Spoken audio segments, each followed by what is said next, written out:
Bismillahirrahmanirrahim. Assalamualaikum warahmatullahi wabarakatuh. Apa kabar anak soleh dan soleha? Semoga kalian semua sehat di rumah ya. Dan tetap bersemangat mengikuti pembelajaran via online meskipun kita belajarnya dari jauh.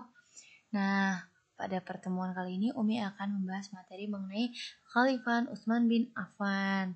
Nah, sebelum masuk ke materi pembahasan Khalifah Utsman bin Affan, anak soleh masih ingat nggak minggu kemarin kita membahas materi mengenai apa?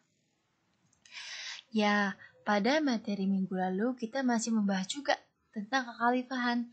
Tapi khalifah siapa?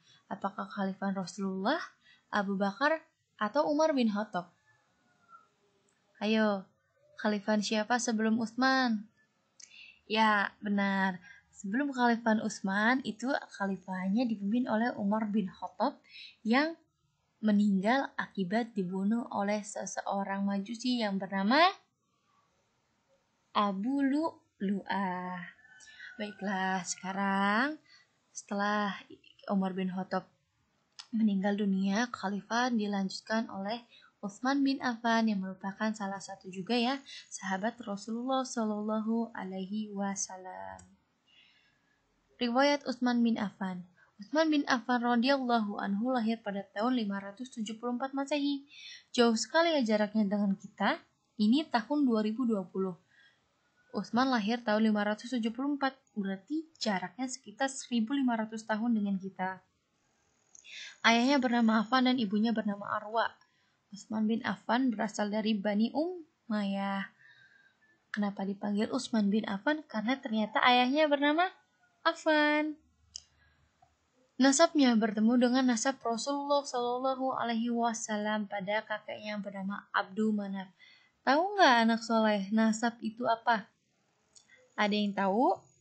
Nah, nasab itu artinya garis keturunan. Jadi jangan bingung ya anak soleha.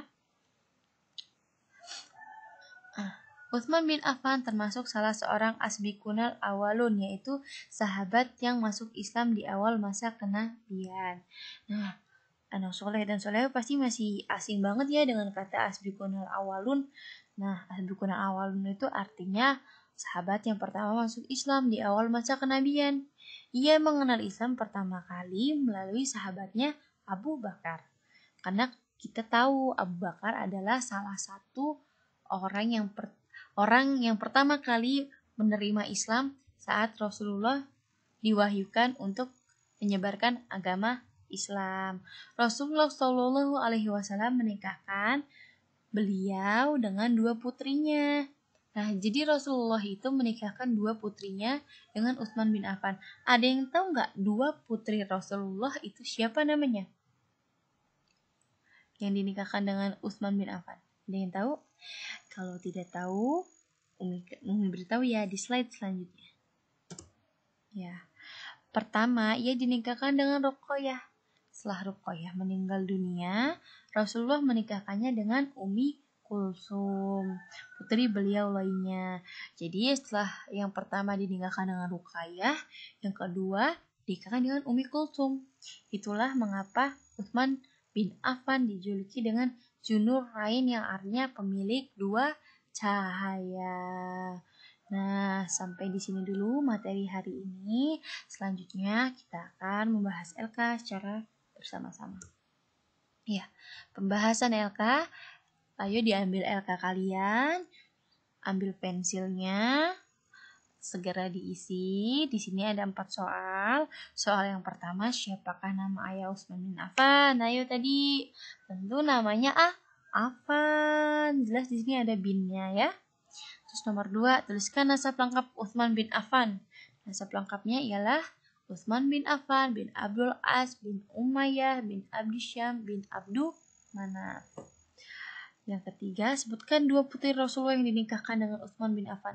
Gampang banget, tadi udah dijelaskan di materi, yaitu Ruqayyah dan Ummi Kulsum. Dan yang terakhir, apakah arti gelar Dzunurain? Dzunurain berarti pemilik dua cahaya. Nah, selesai sudah pembahasan LK kita. Jangan lupa mengucapkan alhamdulillah, semoga Allah melimpahkan rahmatnya bagi kita semua.